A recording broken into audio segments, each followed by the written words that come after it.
잘 지내셨죠?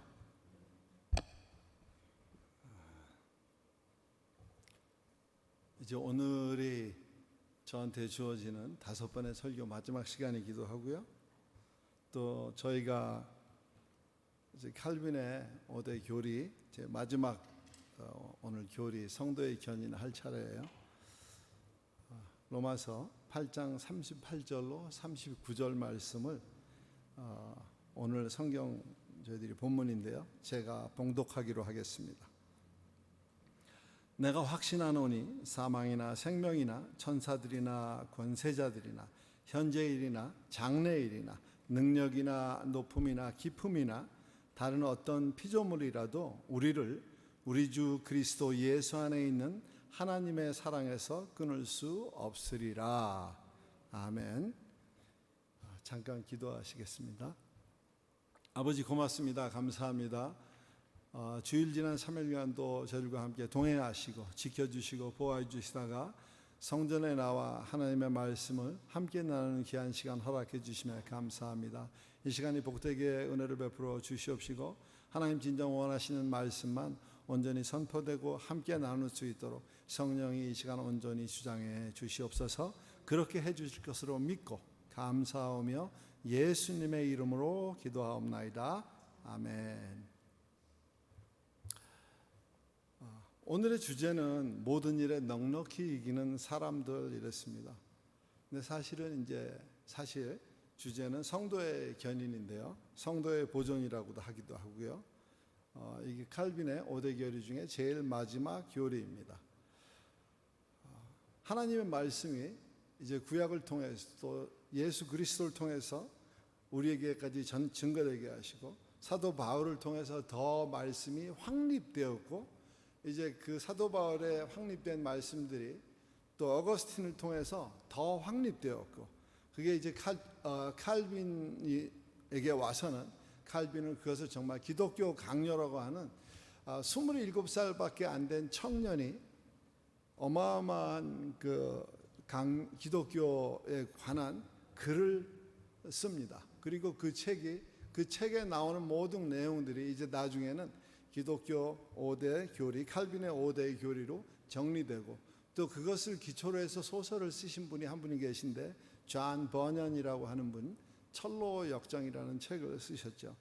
철로 역정은 예수님 이 땅에 다시 오시기 전까지는 베스트셀러의 자리를 놓치지는 않을 거예요. 성도의 견인이다 하는 말은 예수님을 구주로 믿은 사람은 하나님께서 그 능력을 발휘하시고 하나님의 능력으로 보호하심을 입어서 끝까지 구원을 잃지 않고 또 믿음을 잃지 않는다 하는 교리입니다. 그 근본적인 이유는 우리가 성도가 그리스도를 하나님을 붙들고 있는 것이 아니라 하나님께서 우리를 붙들고 계시기 때문입니다. 어떻게 붙들고 계시냐 하면 견인한다 하는 말은 아주 단단하게 꽉 단단하게 참을 인자를 써서 마지막까지 참고 이기는 자에게 하나님께서 구원을 허락하신다는 건데 그것은 우리가 하나님의 손에 꽉 잡힌 바 되어야 되는 거예요. 하나님이 그만큼 꽉 붙들고 계시다는 겁니다.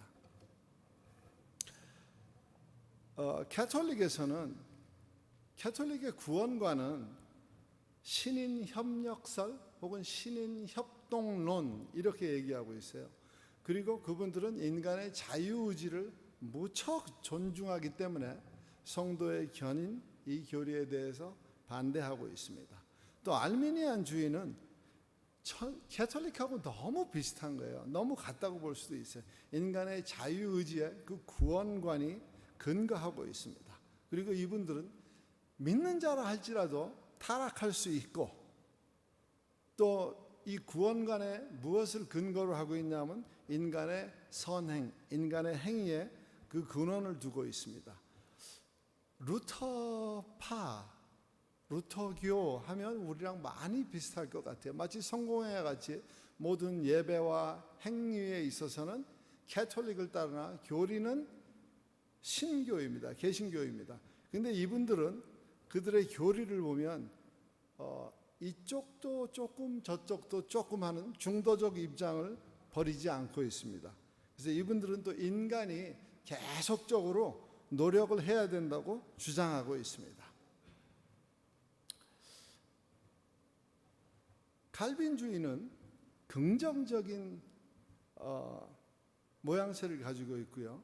알미니안주의는 여기에 대해서 굉장히 회의적이고 부정적 주장을 하고 있습니다. 이제 나중에 살펴보겠는데요. 칼빈주의에서는 두 가지를 위해서 예수께서 중보 사역을 하고 계십니다. 하나는 성도의 보존. 그래서 베드로전서 1장 5절이 이제 이게 근원이 되고요. 여기는 하나님의 능력으로 보호하심을 받았다 하는 것이고요. 성도의 견인. 그래서 마태복음 10장 22절에 보니 여기는 끝까지 견디는 자는 구원을 얻으리라. 이게 성도의 견인입니다. 끝까지 견디고 끝까지 참는 자. 그러나 알미니안주의에서는 계속 제가 알미니안주의를 마치 이렇게 공격하는 모양새가 되었는데요. 요한 웨슬레가 이 알미니안주의에 사실은 맨 앞장 서 있는 분이라고 해도 과언은 아닌데, 요한 웨슬레는 우리가 잘 알고 있는 어떤 교단을 창시하신 분이죠. 이분이 뭐라고 말씀하셨냐면 하나님의 선택이 절대적인 구원의 보장은 아니다. 조금 위험하기는 해요. 근데 이 말이 틀렸다고 할 수는 없어요. 이분들이 완전히 틀렸다고 할 수 없는 건 이분들이 이단이 아니기 때문에.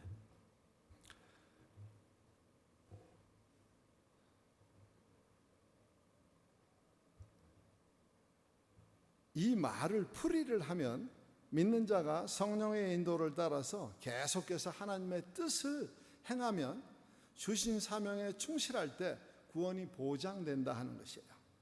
만일 타락하게 되면 그는 은혜에서 떨어지고 구원을 상실할 수밖에 없다. 이렇게 요한 웨슬레가 말했습니다. 칼빈주의에서는 성령의 내적 부르심이 그것을 허락하지 않는다는 것이에요. 믿는 자가 타락함을 허락하지 않는다는 것이에요. 그럼 우리가 한번 살펴볼 수 있는 것은 히브리서 6장 4절로 6절에는 늘 이게 문제가 되는 구절 중에 하나예요. 굉장히 어려운 구절이긴 합니다.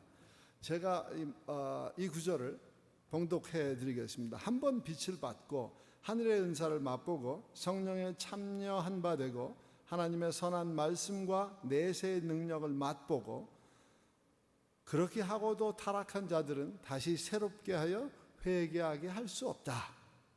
이는 그들이 하나님의 아들을 다시 십자가에 못 박아 드러내놓고 욕되게 함이라. 이렇게 했습니다.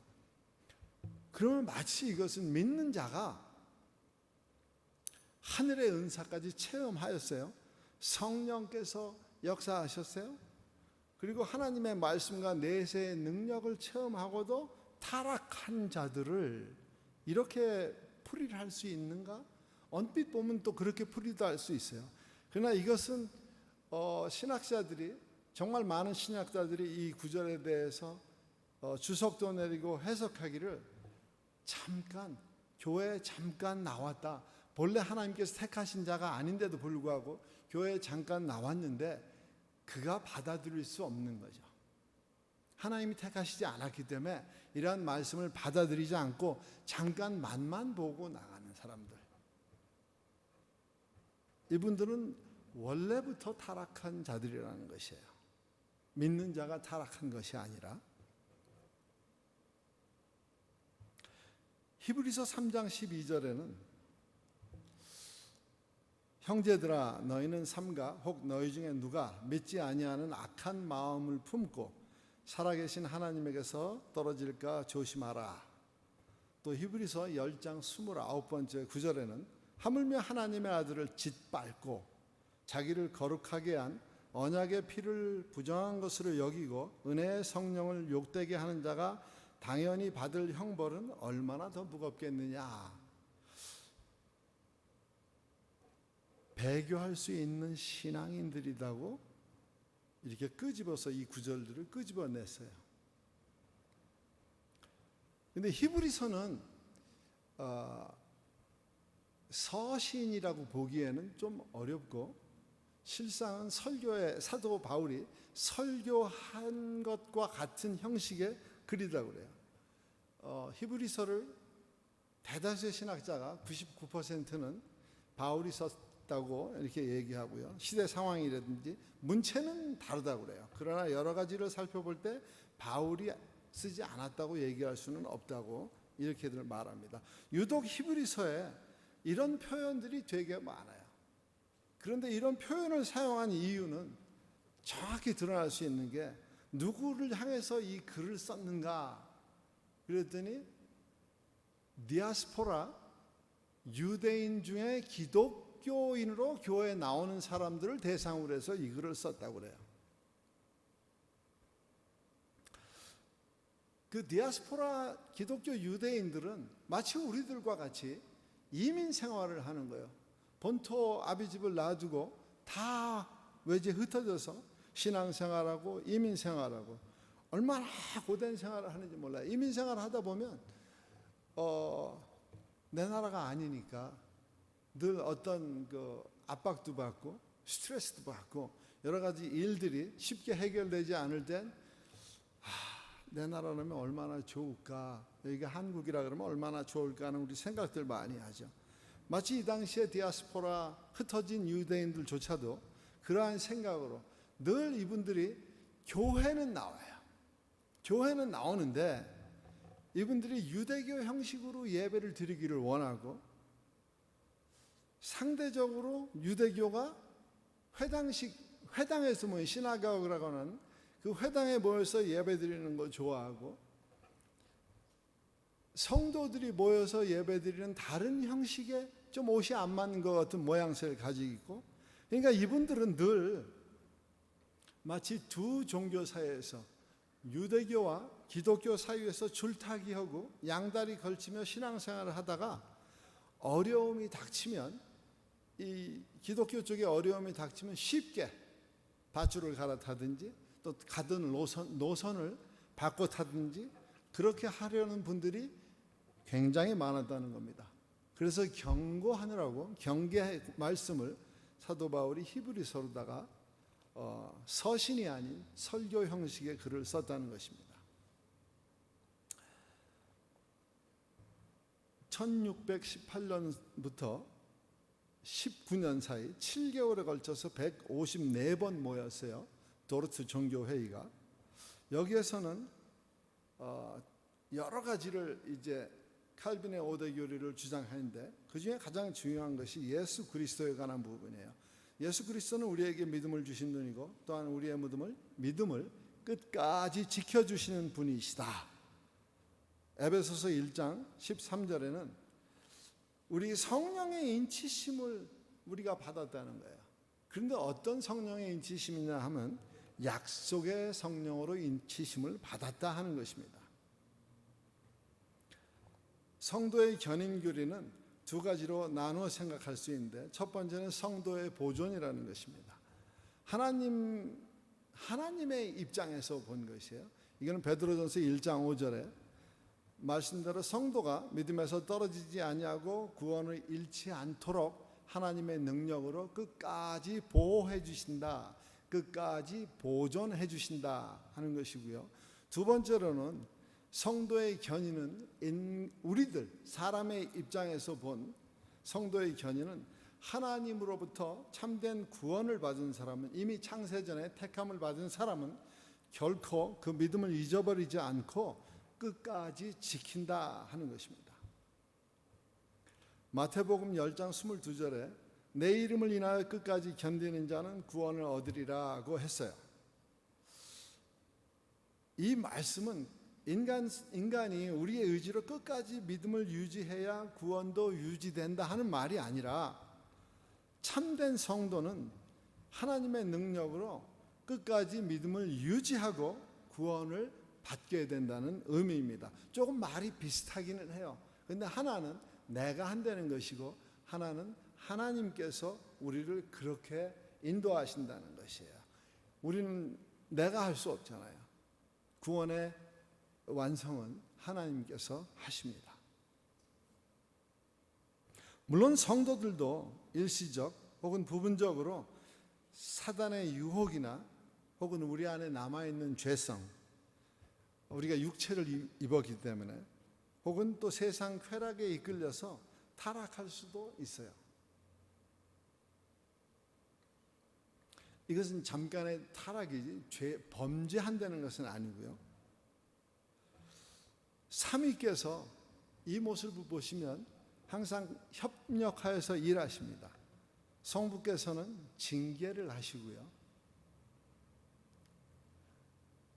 성자께서는 우리를 위해서 하나님의 우편에서 중보하고 계시고, 성령께서는 내적 부르심으로 우리 안에서 말할 수 없는 탄식으로 우리를 원래 다시 믿음의 상태로 돌아가게 하신다는 것입니다. 히브리서 12장 6절엔 주께서 그 사랑하시는 자를 징계하시고 채찍질까지 하신다고 하셨어요. 7장 25절에는 하나님께 나아가는 자들을 온전히 구원하실 수 있으니 예수 그리스도가 항상 살아서 저희를 위하여 중보하심이라. 디모데전서 2장 5절에는 하나님과 사람 사이에 중보자도 한 분이시니 곧 사람이신 그리스도 예수시라. 이것 때문에 교단에서 늘 이 중보라는 단어 때문에 저희가 속한 교단에서는 조금 이렇게 말이 있어요. 왜 교회에서 왜 중보기도라는 말을 쓰느냐? 중보자는 오직 한 분 예수신데 사람이 그리스도와 같이 중보할 수 있겠느냐? 근데 사실은 이제 교회들이 다 하는 것은 중보기도라고 하기보다는 우리가 도고라는 말이 있어요. 기도의 여러 종류 중에 간구도 있고 기도 있고 도고 있고 한데, 도고라는 말이 사실은 오늘날 우리가 중보라고 사용하는 그 단어에 해당된다고 볼 수 있어요. 그러나 거의 많은 교회들이 도고라는 단어를 잘 사용하지 않고 중보라는 단어를 많이 사용합니다. 그러나 우리가 알아둬야 될 것은 중보자는 오직 한 분 예수 그리스도시라는 거죠. 이제 말씀을 거반 벌써 마칠 때가 됐어요. 제가 길게 하면 이제 저희 룸메이트께서 최 목사님하고 같이 가면 안 된다. 그래서 많이 줄였어요. 많이 줄이고 이렇게 하다 보니까 정말 오늘은 너무 많이 줄인 것 같아요. 세 번째는 영원한 삶, 이렇게 이제 결론 부분에 해당해요. 요한복음 11장 25절 26절에는 예수 그리스도께서 나사로가 죽었다 하는 말을 듣고 베다니로 와서 이제 그 시스터들을 만나게 되죠. 먼저 마르다를 만나게 됩니다. 그리고 예수께서 이렇게 마르다에게 물어보십니다. 나는 부활이요 생명이니 나를 믿는 자는 죽어도 살겠고 무릇 살아서 나를 믿는 자는 영원히 죽지 아니하겠느냐? 이렇게 물어보십니다. 근데 마르다는 예수님의 뜻과 조금 다르게 얘기하죠. 예수님께서는 나사로를 살리기 위해서 아마 이 질문을 하신 걸 알고 있는데, 또 우리 마르다는 여기는 이제 마르다라고 그러죠. 마르다는 조금 다른 먼 훗날의 부활에 대해서 말씀하시는 줄 그렇게 합니다. 사실 오늘 결론은 좀 달랐어요. 제가 우리 편집사님에게 드린 것하고는 조금 다른 게, 이 결론에 대해서 확실하게 매듭을 못 졌는데 오늘 아침 새벽에 일어나서 오늘의 양식으로 묵상을 하는데 오늘의 양식이 준 말씀이 히브리서 11장 마지막 쪽이었어요. 그래서 오늘 이거 왜 주시지? 근데 오늘 계속 히브리서가 많이 나왔잖아요. 히브리서 장절이 많이 나왔어요. 그러면서 그러면 여기서 결론을 내리시는 말씀인가 하고 11장 1절로부터 30절까지 다 쭉, 40절까지 다 쭉 한번 또 읽고 또 다시 한번 읽고 또 다시 한번 읽고, 그러다가 11장 전의 장 10번째 장을 또 이렇게 쭉 읽어왔어요. 이게 믿음에 관한 말씀이더라고요. 믿음에 관한 말씀이기도 하거니와 성도의 견인에 관한 말씀이 포함이 되어 있더라고요. 그 안에 우리가 11장은 믿음의 선진들의 그 믿음장으로 볼 수 있지 않겠어요? 믿음으로 아벨은 이렇게 하면서 시작해요. 그리고 거의 끝맺음 갈 때쯤 되면 이제 바울이 눈으로 봤던 그때까지, 그때 그리스도인들이 믿음으로 모든 고난과 역경과 박해와 순교당하시고 뭐 톱으로 썰기도 하고 이 한국에 예전에 문창호지라고 합니까? 그걸 물에 적신 거를 얼굴에 계속 겹겹이 얹어서 숨을 못 쉬게 해서 죽이는 모습도 있었고, 굉장히 많은 어려움을 겪는, 정말 이름도 없고 성도 없는 많은 신앙의 선지들이 겪은 그 모습을 그리며, 그런데 39절에는 11장 39절에는 이렇게 써 있더라고요. 이 믿음으로 다 신앙을 지킨 이 사람들은 다 이 믿음으로 말미암아 증거를 받았으나, 좀 여운이 있어요. 증거를 받았으나 약속된 것을 받지 못하였으니, 이렇게 써 있더라고요. 순교하고 믿음의 선진들이 다 거의 다 순교하신 분들이 너무 많은데 주의 말씀을 죽기까지 충성되이 다 받아들이셨어요. 근데 11장 1절에는 믿음은 바라는 것들의 실상이요 보이지 않는 것들의 증거니 선진들이 이로써 증거를 얻었느니라, 이렇게 하고 39절에는 증거는 받았는데 약속된 것을 받지 못했다. 좀 이해가 좀 많이 안 되더라고요. 그래서 이게 무슨 말이지? 그러고 다시 히브리서 10장으로 돌아갔어요. 쭉 읽다가 39절에 가니까 우리는 이렇게 하고, 마치 우리에게 사도 바울이 말씀하시는 것 같았어요. 너희는 뒤로 물러가 멸망할 자가 아니고 오직 영혼을 구원함에 이르는 믿음을 가진 자니라, 이렇게 권면하시고 위로하시면서 11장 40절에 가니까 이렇게 말씀하세요. 이는 하나님이 우리를 위하여 더 좋은 것을 예비하셨은즉 우리가 아니면 그들로 온전함을 이루지 못하게 하려 하심이라. 이거는 마치 믿음 생활을 하는 우리를 위해서, 우리를 향해서 바울 사도께서 위대한 찬사를 우리에게 보내주고 계시는 것 같았어요. 막 와우 이렇게 되더라고요. 우리 손주들이 이제 뭐 어떤 감탄을 할 땐 그래요. 와우 이러더라고요.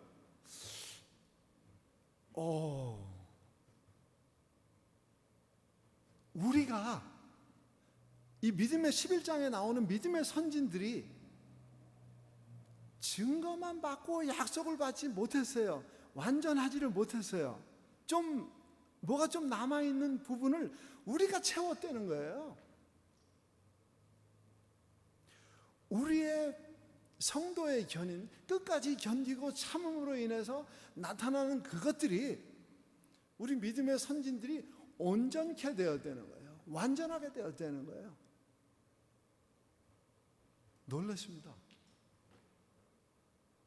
사도 바울이 우리를 향해서 그렇게 찬사를, 우리가 뭐 한 게 있다고? 그죠? 그런데 사도 바울께서 이렇게 살라는 말씀이구나, 그렇게 권면으로 받아들였습니다.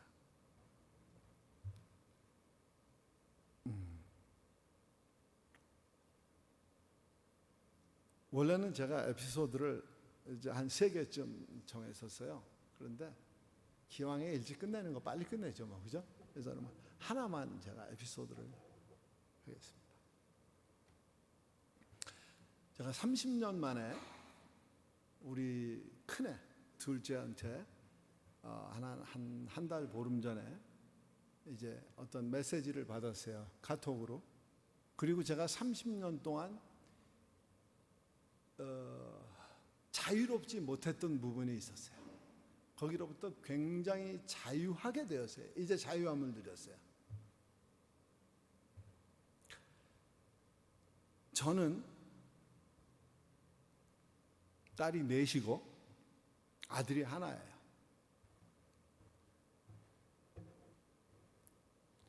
여러분들이 아시기는 지금 딸 둘로 알고 계시잖아요. 딸이 넷이고 아들이 하나입니다. 둘은 미국에 있고요. 하나는 딸 넷 중에 둘은 미국에 있고 하나는 중국에 있고요. 하나는 천국에 있습니다. 아들 하나는 IT에 있습니다.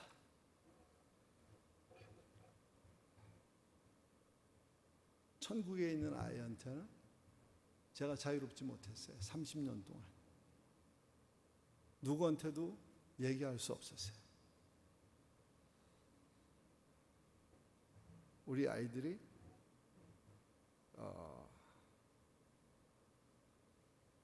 30년 만에 처음으로 저한테 메시지를 보냈어요. 아빠, 오늘이 걔 생일이야. 우리 애들도 30년 동안 그게 힘들었던가 봐요. 이제 30년쯤 지났으니 한 세대가 갔다고 생각을 하고 자기들도 자유하기를 원했던 것 같아요. 자유로워졌습니다. 아이들이 저를 풀어줬어요. 그리고 이제 그 이전까지도 그랬고 지금도 생각은 같아요. 성도의 견인이란 이 마지막 교리를 제가 말씀을 나눠야 된다는 게 굉장히 부담스러웠었어요. 이제는 부담스럽지는 않습니다. 이유는 만날 수 있다는 거예요.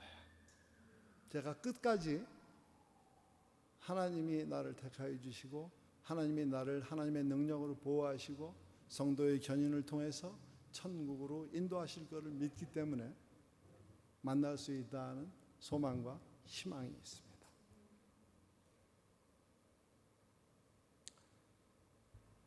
이민 생활을 하면서 하나님의 일을 겸해서 하는 것 끝까지 견디고 이 시간에 그냥 세상에 있으면 너무 좋잖아요. 편하고 좋잖아요. 피곤하고 하루 종일 일하고 와서 말씀 들어야 되고 힘들고 신앙생활 안 되는 게 결코 그렇게 쉽지는 않는 것 같아요. 이 길을 물론 우리 믿음의 선진들이 순교당하시고 한 것보다는 쉽다고 할 수는 있지만 그것의 경중을 따지자는 것은 아니에요. 그러나 그리스도인으로서 기독교 교인으로서 하나님의 백성으로서 예배에 참석하고 하나님의 나라를 사모하고 하나님 주신 말씀을 우리 심령 속에 담아서 우리가 이 세상을 살아가면서 늘 크리스찬이라 하는 정체성을 잃지 않고 살아간다는 것 쉽지는 않습니다. 그러나 이미 하나님의 능력을 통하여서 구원의 길로 택함받은 우리 평강교회와 또 평강교회에 속한 우리 공동체 식구들은 흔들림이 없는 하나님이 주신 그 믿음으로 진심으로 모든 일에 정말 넉넉하게 믿음 안에서 끝까지 승리하시는 삶을 사시기를 예수님의 이름으로 축원합니다. 기도하겠습니다. 아버지 고맙습니다. 감사합니다. 지난 5번의 예배 시간에 우리들이 칼빈의 5대 교리를 함께 나누었습니다. 긴 여정이었고 과연 우리에게 필요한 것인가 말씀을 나누면서도 때로는 의심도 들었습니다. 아버지, 그러나 믿음의 여정을 걸어가는 길이 결코 쉽지 않습니다. 믿음의 여정을 걸어가고 하나님께서 예비하시고 준비해 놓으신 그 길을 걸으며 하나님을 찬양하고 하나님의 은혜에 감사하며 사는 그리스도인답게 살아가는 것이 아버지 마지막 세상을 살아가는 사람들에게는 얼마나 힘든지 이루 말할 수가 없습니다.